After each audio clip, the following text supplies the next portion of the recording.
आखिर राजद्रोह कानून है क्या? तो इस पे रोक कैसे लगाया जा सकता है? राजद्रोह का मामला बीते कुछ दिनों में हर गली नुक्कड़ में चर्चा का विषय बन गया है। जब से राजद्रोह कानून को संवैधानिक वैधता का मामला सुप्रीम कोर्ट में पहुंचा है, इसमें सियासी बखेड़ा शुरू हो गया है। कोर्ट में सरकार की तरफ से सॉलिसिटर जनरल तुषार मेहता और उनके विरोध में कपिल सिब्बल इस केस को देख रहे हैं। इसके दौरान अलग अलग टिप्पणियों पे उनके उलट जवाब भी कोर्ट में दिए जा रहे हैं। हालांकि सुप्रीम कोर्ट ने यह आधिकारिक नोटिस भेजा है कि जब तक ये मामला कोर्ट में है, राजद्रोह को तब तक के लिए स्थगित किया जाना चाहिए और न ही कोई नए केस इसमें दर्ज होने चाहिए। जो केस पहले से आए हुए हैं उस पर यथास्थिति निर्णय लिए जाए। जो जेल में बंद है वह चाहे तो अदालत में जमानत की याचिका दायर कर सकते हैं। कोर्ट ने यह भी कहा है कि केंद्र हो या राज्य 124A के तहत कोई FIR रिपोर्ट न दर्ज की जाए।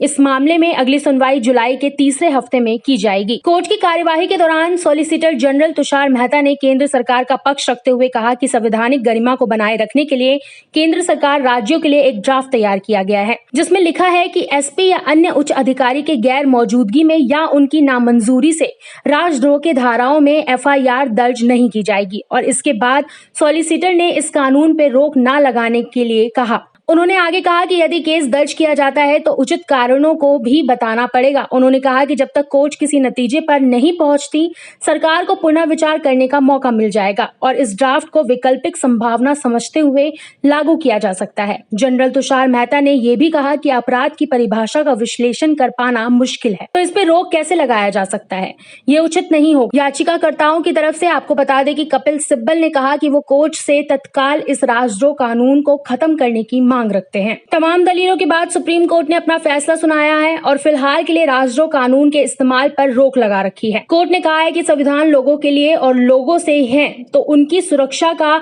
दायित्व इसी संविधान में निहित है। आपको बता दें, राजद्रोह के कानून की वैधता के लिए 3 जजों की एक बेंच बनाई गई है।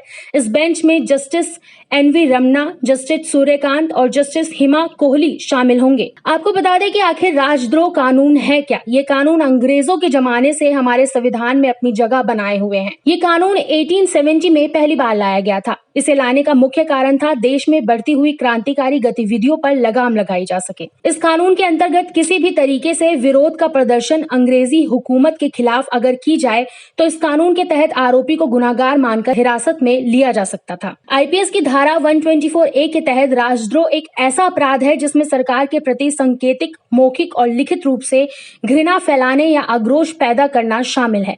राजद्रोह एक गैर जमानती अपराध है जिसमें 3 साल से लेकर उम्र कैद तक की सजा सुनाई जाती है। साथ ही जुर्माना भी लगाया जा सकता है। सरकारी नौकरियों को करने से भी रोका जा सकता है। आज आजादी के 75 साल बाद जब देखते हैं तो पाते हैं कि इस कानून की संवैधानिक वैधता पे ही सवाल उठते नजर आ रहे हैं।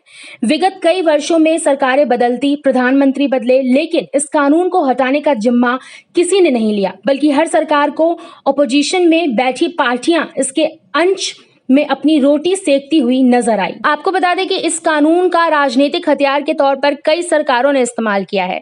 तो सवाल यह उठता है कि जिस कानून का आधार ही निराधार है, उस कानून को अब तक संविधान में जगह क्यों दी गई है?